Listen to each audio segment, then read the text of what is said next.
CM Panchal, exercise number 26. Sir, we have accepted the need for planning our social progress and our economic development.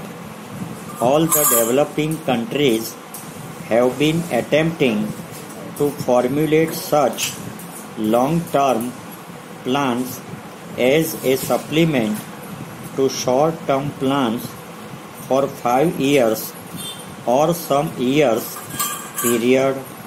We have found that international cooperation is most valuable in the process of planning, as each one of us can learn from the experiences of the other.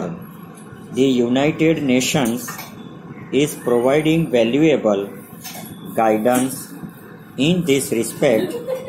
In the E-Cafe region, some useful work has been done in the recent past on these matters. Recently, we had the pleasure of welcoming to New Delhi planners from several Asian countries, and we had fruitful discussions. The different regional economic commissions of the United Nations are doing this. All of us are aware that the United Nations Secretariat is playing a more active role in the field of industrial development, and at the same time much useful information on planning policies and procedures in various countries is being collected. Para, I am hopeful that in course of time the United Nations will be able to play even a more valuable part in aiding and coordinating our efforts to build up and sustain high rates of growth.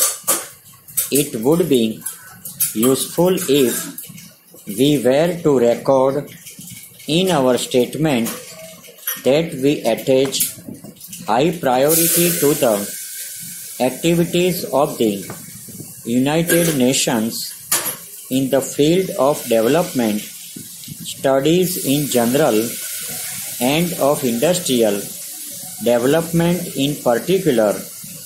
We in this conference may therefore express our support to the concept of planned development of our national economics and of planned and coordinated trade and economic policies and programs on the international plan.